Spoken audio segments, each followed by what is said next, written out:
ꯈꯨꯗꯤꯡꯒꯤꯅ ꯄꯨꯡ 4 ꯐꯥꯎꯕ ꯂꯣꯏꯅꯅ ꯊꯥꯡꯖ ꯅꯨꯃꯤꯠ ꯈꯨꯗꯤꯡꯒꯤ ꯑꯌꯨꯛ ꯄꯨꯡ 9ꯗꯒꯤꯅ ꯄꯨꯡ 12 ꯐꯥꯎꯕ ꯂꯥꯌꯦꯡꯖꯒꯅꯤ ꯂꯦꯡꯁꯤꯟꯕꯤꯔꯣ ꯀꯛꯆꯤꯡ ꯑꯣꯞꯇꯤꯀꯦꯜꯁ ꯑꯦꯟ ꯑꯥꯏ ꯀꯦꯌꯔ ꯀ꯭ꯂꯤꯅꯤꯛ ꯀꯛꯆꯤꯡ ꯕꯖꯥꯔ ꯅꯍꯋꯥꯂꯥꯏ ꯂꯝꯐꯥ ꯑꯀꯨꯞꯄ ꯃꯔꯣꯜꯒꯤꯗꯃꯛ ꯀꯣꯜ ꯇꯧꯕꯤꯌꯨ 700-561-3496 ꯑꯃꯗꯤ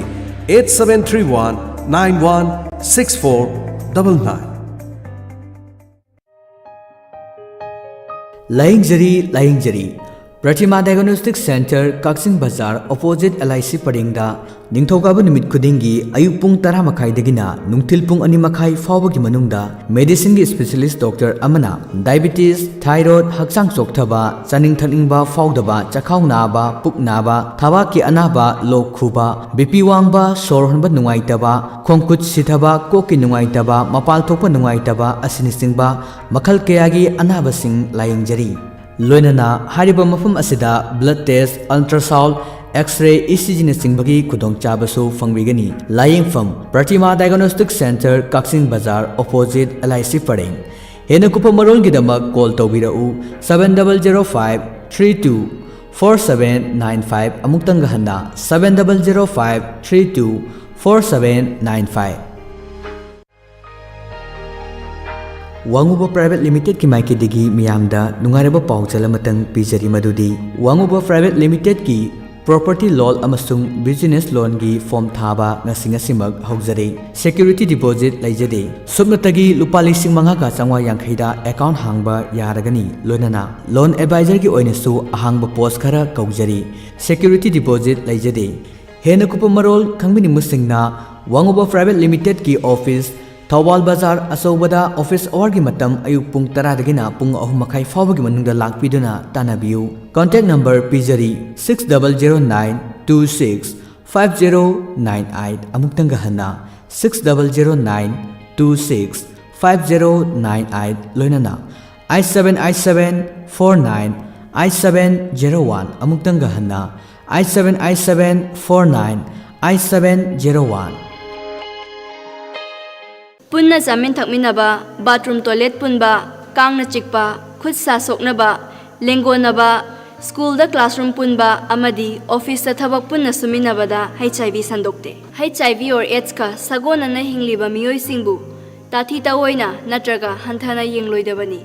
इमुंग मनुंगदा मही तंफम संगदा थबक सुफमदा करीगुंबा HIV का सगोनना हिंगलिबा मियोय सिंगबु मखोइगी HIV स्टेटस न मरम ओइरगा ताथी ताओइना तौदुना हंथाना येंगलमलबदी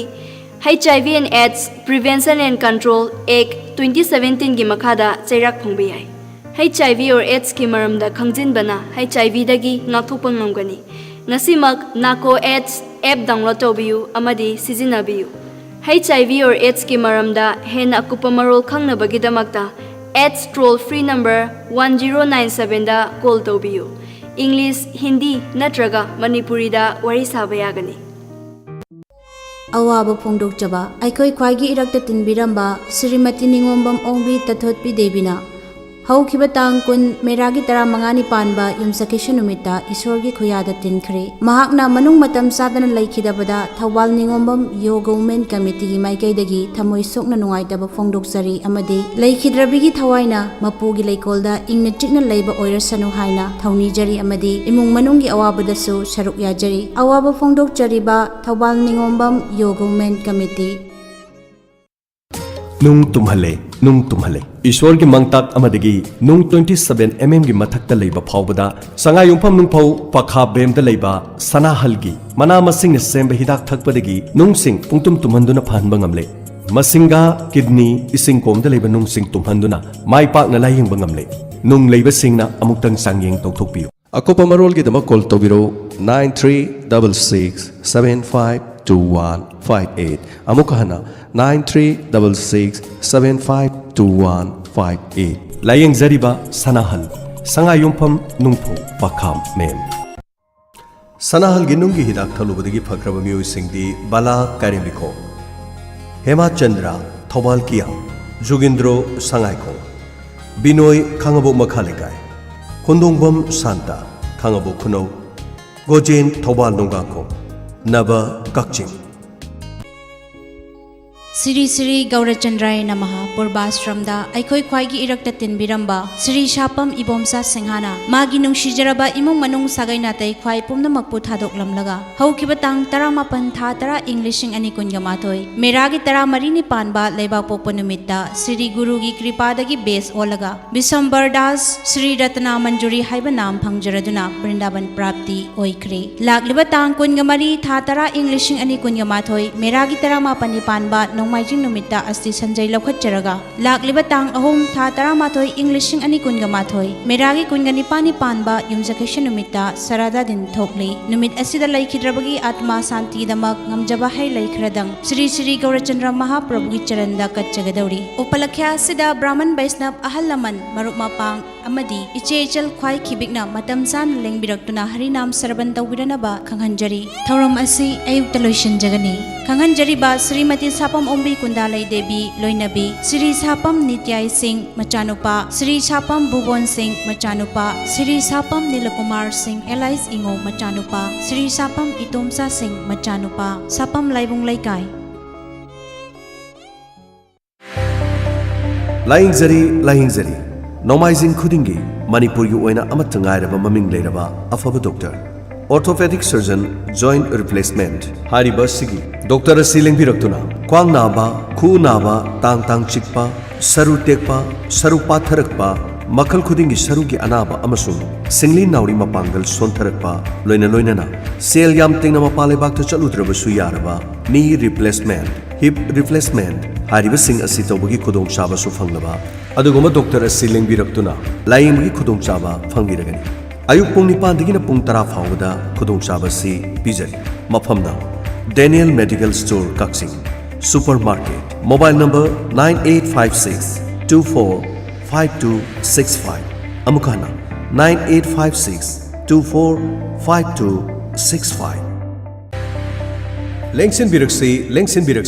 Ningol Sakubana Lakpada Kudong Chaba Kayamarum Pizari Kudong Chaba Pizari Bamafam Singdi Ibohol Enterprises Authorized MI Store of Kaksing District Royal Enterprises Loinana Punga Enterprises Ibol Enterprises Ta Bajaj Finance की 0% की easy monthly installment EMI की loan खुदों चाव पिजरी अदों न करीगुम smartphone दा Oppo Vivo MI OnePlus Samsung लोइनर washing machine refrigerator television AC अमसुंग तोंगा तोंगा electronics के items सिंग असी लोपाले सिंग कुंदगी ना लोपाले सिंग हम पुफाव की मनुंग द लोबी रबती लाखलेब नवंबर की तांग तरा इंग्लिश सिंग नि कुंगा माथोई फावदा लोपाले सिंग अनी दगिना लिसिंग तरा फावगी कैशबैक की offer पिजरी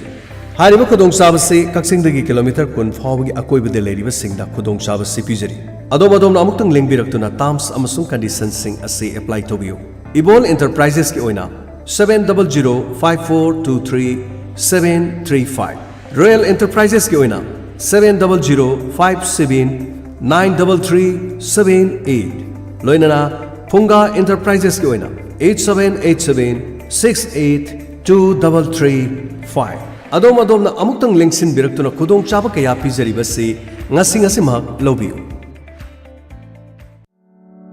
Isaac Thaubalgi nungairaba pausel chaliba academic session 2021 amadi 2022 gi admission houjare thamjariba course singdi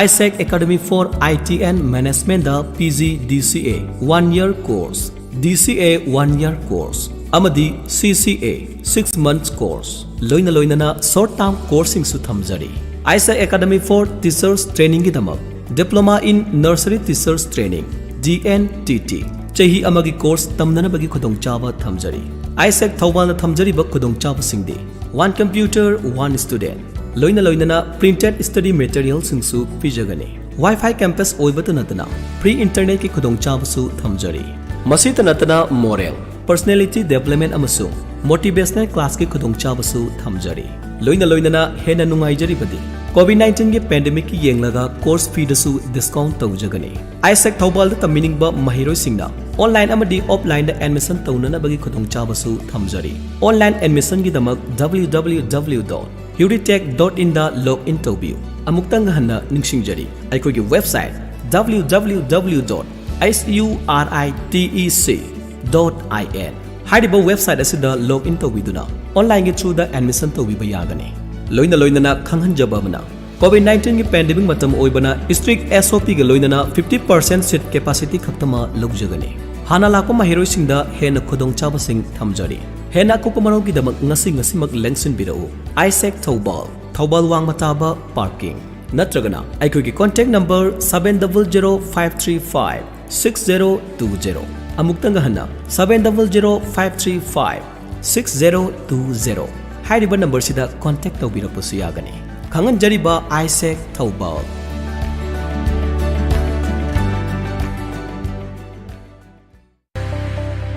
खंगनजबा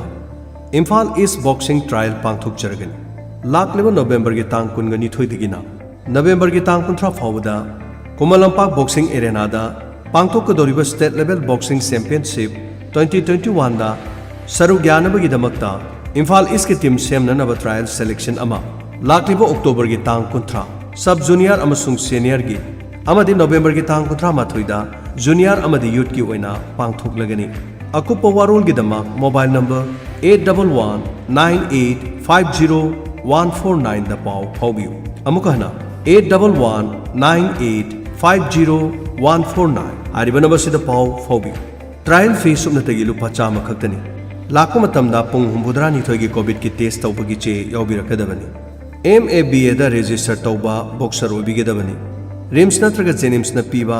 as estimation certificate चु याउबिरकदबनी मफमना नोंगादा कामें प्लेग्राउंड नोंगादा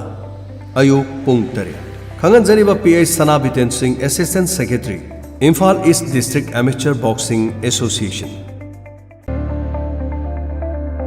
मियामदा करिगुम्बा मतंग खंगनजरी मदुदी चौखत खोंथांग मरुप हाइना मिंगथोनबा लॉटरी कम टेंडर मरुप अमा लाकदौरिबा नवेंबर की तांग अहुम नुंगथिलगी पुंग अनि ताबा मतमदा यारिपोक यामबेमदा अहानबा फेस हौजरगनी मरुप असिगे अपुनबा मेंबर मसिंग चोंगा ओइजगनी थागी सेंथांग ओइना मेंबर अमाना लुपा लिसिंग अमा था तरा फावबा हुनगनी अरोइबा था अनि दुना थागी सेंथांग असि लिसिंग अनि हुनगनी मेंबर अमाना पुलपना था तरा नि थोइ सेंथांग हुनबा लोइरबा मतुंग मखाताना मरुप असि हुल्लेरोय था अमागी डेट 2 फावबगी मनुंगदा मरुप ऑर्गेनाइजर दा पैसा यौसलकपा मेंबर सिंगी ओइना फ्री लकी ड्रॉ लुपा लिसिंग अनि गी ड्रॉ अहुमलक ओच्चगनी मरुप की अहोबा था तरा नि थोइ असि लॉटरी ngakta तौजगनी अदुगा था तरा फावबगी लॉटरी अमाउंट ना 1 लाख ओइजगनी था तरा माथोय अमसुंग था तरा नि थोइ असिगी लॉटरी अमाउंट ना 1,50,000 ओइजगनी था तरा हुमदोय था तरा मरी था तरा मंगागी टेंडर की अमाउंट असि 1,50,000 ना कोनाबा फावबगी मनुंगदा तौजगनी अदुगा था तरा तरुक्तना लॉटरी की अमाउंट असि 1 लाख ओइजगनी असुमना था अहुम टेंडर था अमा लॉटरी मथंग मनाव नाइना मरुप की मेंबर मसिंग लोइद्रु फावबा तौजगनी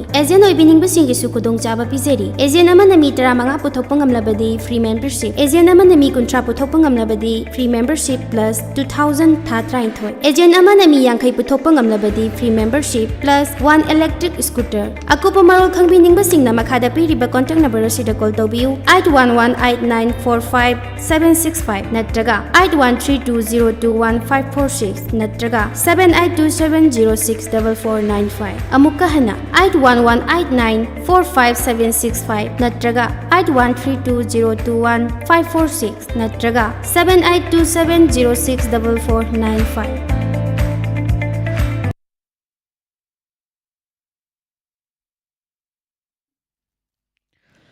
मखल मथल के धरुम केया संदुक्तुना दाहनजरिबा असि मेगाहर्ट्ज मरफु ड्रामाथोय 10.2 संदुक्चरिबा डायमंड रेडियो खोंजोमदगी संदुक्चबा रेडियो चैनल असिगी अनिसुबा धरुम परिंगनी अदोमना हौजिक ताबिरिबा असि हौजलांथोकचरी इंस्पेक्टर तयाई धरुम असिगी हंजनबा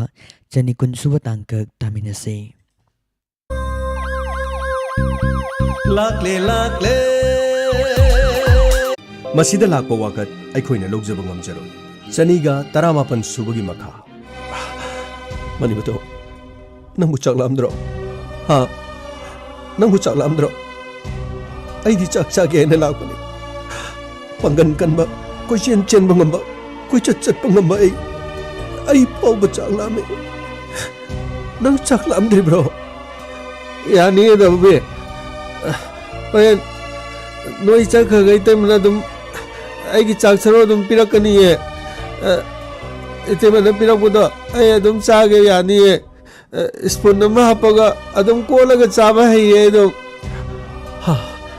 नंग पुखमदा चादब्रो तेंगोट अमदा चाब्रो नंगो ꯇꯨ ꯑꯁꯤꯒꯤ ꯎꯄꯨ ꯃꯈꯥꯗ ꯂꯩꯕ ꯇꯦꯡꯀꯣꯠꯁꯦ ꯑꯁꯤ ꯑꯩꯒꯤ ꯆꯥꯛ ꯆꯥꯅꯕꯅꯦ ꯑꯁꯤꯗꯅꯦ ꯏꯇꯩꯃꯅ ꯍꯣꯔꯦꯟ ꯏꯟꯖꯥꯡꯒ ꯆꯥꯒ ꯇꯣꯜꯂꯒꯅꯦ ꯑꯁꯤꯗ ꯀꯣꯛ ꯀꯣꯛ ꯍꯩꯔꯒ ꯍꯥꯞꯄꯝꯗꯣꯏꯅꯦ ꯑꯗꯨ ꯑꯩꯉꯣꯟꯗ ꯄꯤꯔꯝꯗꯣꯏꯕ ꯑꯗꯨꯒ ꯑꯁꯤꯗ ꯑꯗꯨꯝ ꯆꯥꯗꯣꯏꯅꯦ ꯍꯥ ꯄꯨꯈꯝꯗ ꯆꯥꯗꯕ ꯑꯗꯨꯒ ꯉꯔꯥꯡ ꯆꯥꯕꯒꯤ ꯑꯁꯤꯗ ꯑꯃꯨꯛꯁꯨ ꯆꯥ ꯍꯥꯞꯄꯝꯗꯣꯏꯕ ꯑꯗꯨꯒ ꯅꯪꯅ ꯆꯥꯕ ꯂꯣꯏꯔꯒ ꯑꯁꯤꯗ ꯑꯗꯨꯝ ꯊꯝꯕ ꯑꯁꯤꯒꯤ ꯃꯊꯛꯁꯤꯗ ꯑꯗꯨꯝ ꯄꯤꯖꯕ ꯑꯗꯨꯒ ꯅꯪꯅ ꯅꯍꯥꯟ ꯃꯈꯩ ꯍꯥꯏꯗ꯭ꯔꯤꯗꯤ ꯀꯔꯤꯒꯤ ꯍꯥ ꯀꯔꯤꯒꯤ ꯍꯥꯏꯗ꯭ꯔꯤꯕꯅꯣ ꯗꯥꯕꯨꯕꯤ ꯑꯗꯨ ꯍꯥꯏꯔꯣꯗꯤ ꯑꯃꯨꯛ ꯅꯣꯏ ꯈꯟꯅꯔꯣꯏꯗ꯭ꯔꯣ ꯗꯥꯕꯨꯕꯤ 이때만 그나마 해도 하에 아도 해도디 앵원데 사기 얌얌나 하포이 하에 아이나 하이제 해도 삐랑 거누고 너희 시와 하우제 묵더가 앵원데 카나가 앵원데 따이나 그니고 내 아도 해도 삐랑 거누바 mani matom kaya ada to na hingkraba kaya ada to na hingkraba mani matom nangi punsi sibo asuk to na hingmana ni mani matom dababe adu ada tasau de tamaganu ga aina haido na mo aingonda mo thina to wi lakane ba adu haido pi ganu ga mani matom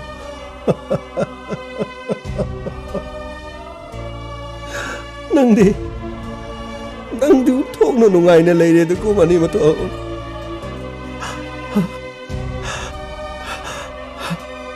kari di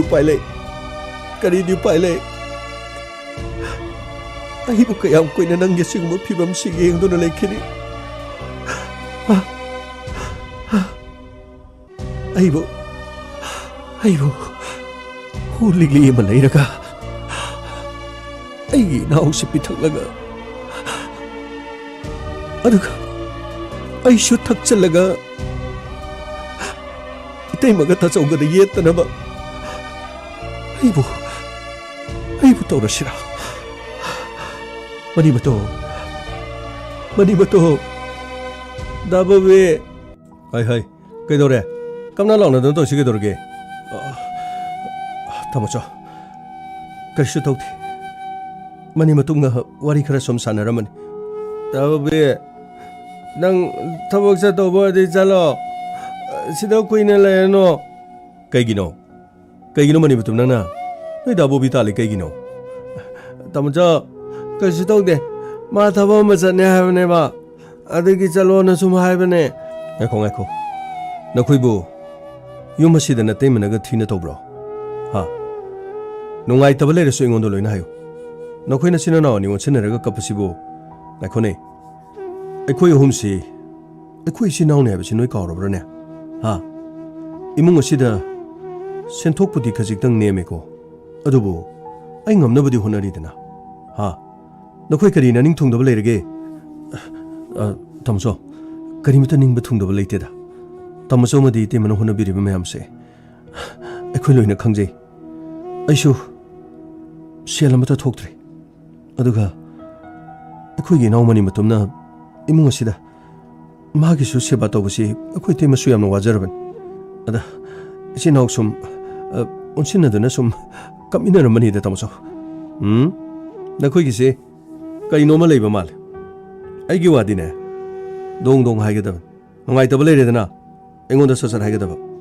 नखोइना तेमसे खर नुंगाइ fun हरोप इमुंगदगी लाकपनिना अखोइगी हौजिग ओरिबा इमुंगसिगी मोंगसिददि मा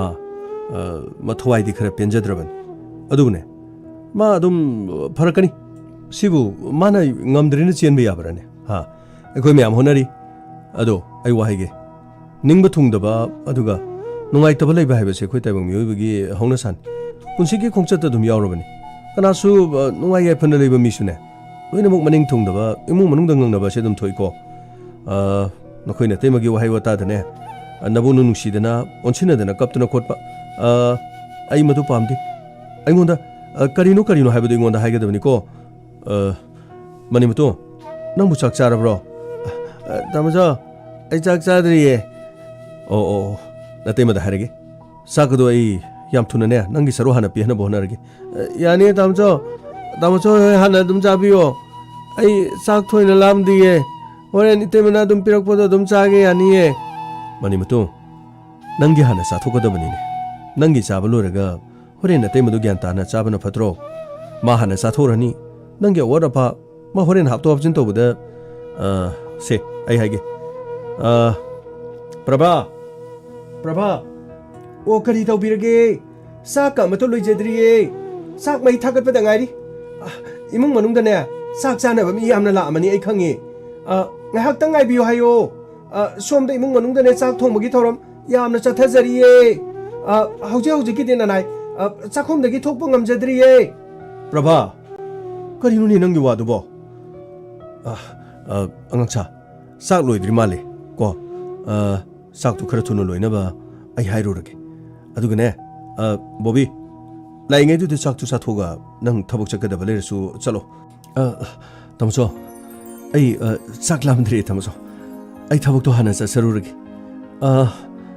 aduga tamso temado sing su da boragadi ai sak to hapiro no na habiyo ai imana bagi da sak sa se na hirame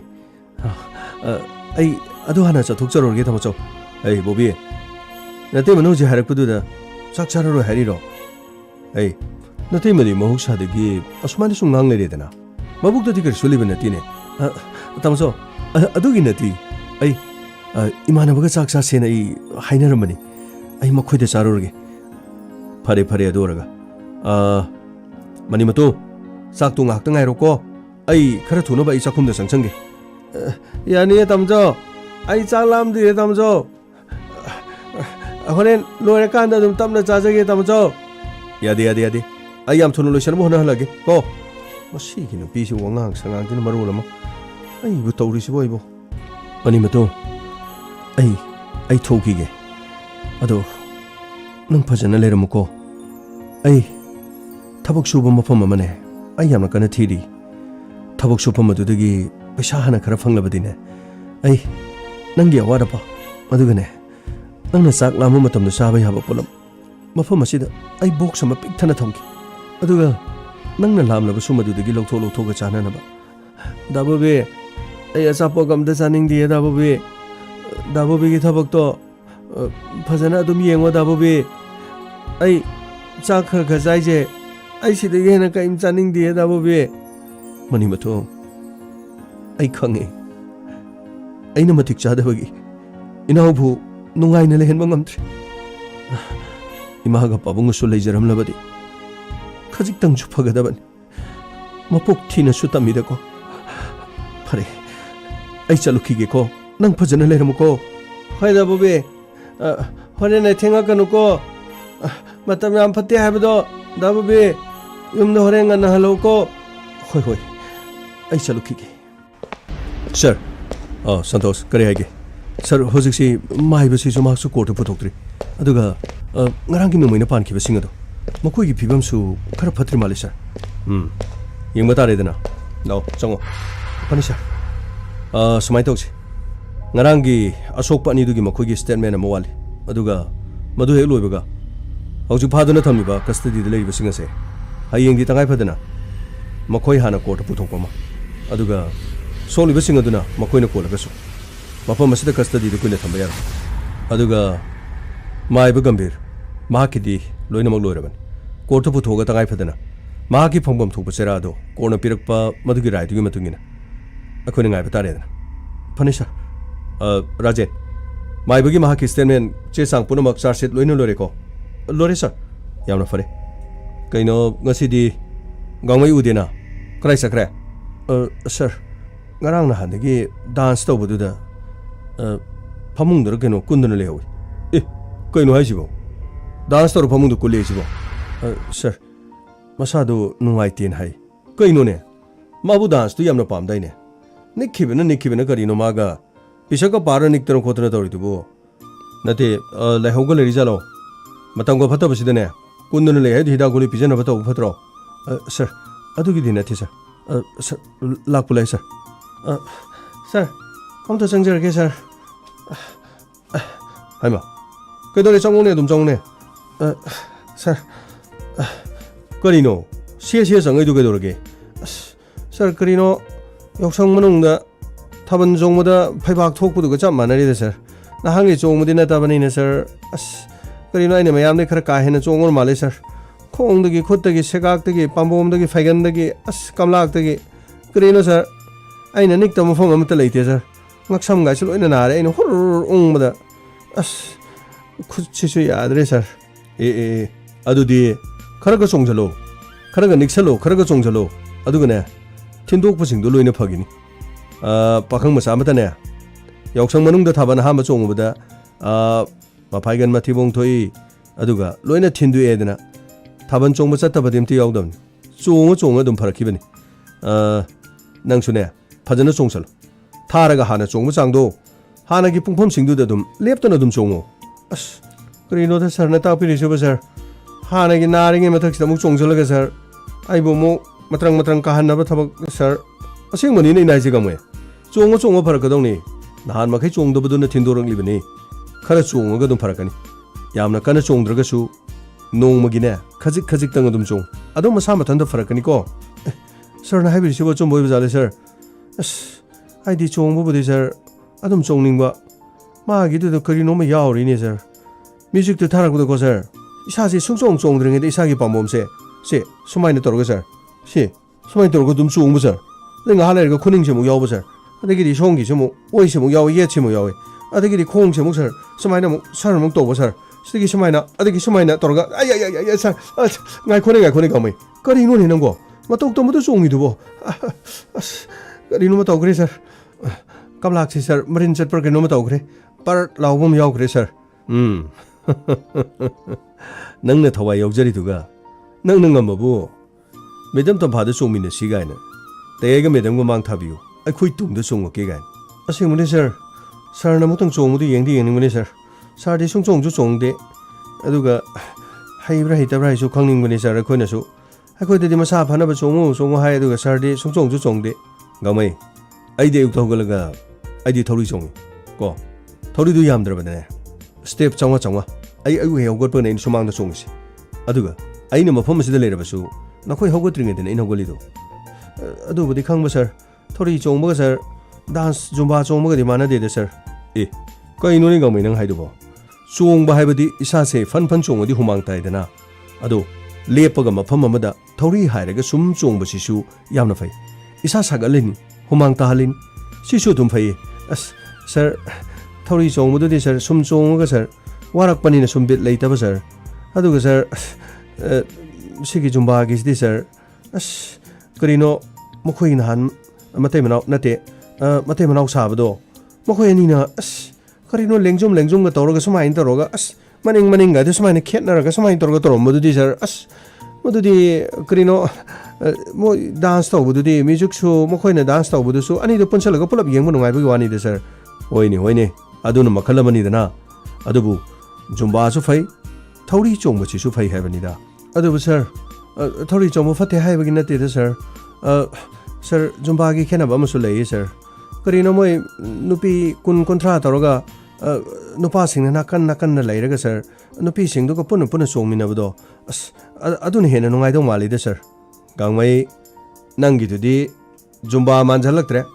ꯑꯇꯣꯞꯄ ꯏꯔꯥꯡ ꯑꯃꯗ ꯆꯠꯈꯤꯗ꯭ꯔꯣ ꯁꯣꯔꯤ ꯁꯥꯔ ꯁꯨꯝ ꯃꯈꯣꯏ ꯃꯁꯛ ꯐꯖꯕꯁꯤꯡꯅ ꯃꯁꯝꯗꯨ ꯇꯨꯡꯗ ꯄꯨꯟꯁꯤꯜꯂꯒ ꯀꯔꯤꯅꯣ ꯃꯈꯣꯏꯒꯤ ꯅꯥꯏꯀꯤꯒ ꯊꯥꯕꯗꯣ ꯑꯗꯨ ꯁꯦꯠꯂꯒ ꯁꯨꯃꯥꯏꯅ ꯂꯩꯔꯒ ꯁꯨꯃꯥꯏꯅ ꯇꯧꯕꯗꯣ ꯑꯗꯨꯒ ꯑꯁ ꯀꯔꯤꯅꯣ ꯌꯥꯝ ꯇꯧꯋꯤꯅꯦ ꯁꯥꯔ ꯑꯩꯅ ꯖꯨꯝꯕꯥ ꯗꯥꯟꯁ ꯇꯧꯕꯒꯤꯀꯣ ꯃꯗꯨꯒꯤ ꯃ꯭ꯌꯨꯖꯤꯛꯇꯨ ꯊꯤꯕ ꯃꯇꯝꯗ ꯁꯥꯔ ꯃꯅꯤꯄꯨꯔꯤꯒꯤ ꯚꯤꯗꯤꯑꯣ ꯑꯦꯜꯕꯝꯒꯤ ꯏꯁꯩꯒꯥꯏꯗꯨ ꯊꯥꯔꯒ ꯁꯥꯔ ꯀꯔꯤꯅꯣ ꯃꯧꯒꯥꯏꯁꯦ ꯃꯈ꯭ꯋꯥꯡꯗ ꯐꯤꯒ ꯀꯤꯔꯦ ꯑꯗꯨꯒ ꯈꯔ ꯑꯍꯟ ꯑꯣꯏꯕ ꯏꯃꯥꯁꯤꯡꯁꯨ ꯌꯥꯎꯋꯤ ꯀꯅꯥꯒꯤꯅꯣ ꯃꯈꯣꯏ ꯅꯨꯄꯥꯒꯤ ꯐꯨꯔꯤꯠꯂꯥ ꯑꯗꯨꯒ ꯀꯔꯤꯅꯣ ꯃꯆా ꯅꯨꯄꯥꯒꯤ ꯐꯨꯔꯤꯠꯂꯥ ꯈꯪꯗꯦ ꯑꯆꯧꯕ ꯆꯥꯗꯕꯗꯣ ꯌꯥꯝꯅ ꯁꯦꯠꯂꯦꯀോ ꯑꯗꯨꯒ ꯅꯥꯀꯟꯗ ꯂꯩ ꯑꯗꯨꯒ ꯁꯣꯝꯗ ꯅꯥꯀꯟꯗ ꯀꯔꯤꯅꯣ ꯌꯥꯎꯁꯪꯒꯤ ꯏꯁꯩ ꯑꯃ ꯑꯩꯈꯣꯏ ꯕ꯭ꯔꯗꯔ ꯁꯗꯥꯅꯟꯗꯒ ꯑꯩꯈꯣꯏꯒꯤ ꯏꯆꯜ ꯁꯨꯔꯃꯥꯒ ꯁꯛꯄ ꯏꯁꯩ ꯑꯃ ꯂꯩꯕꯗꯣ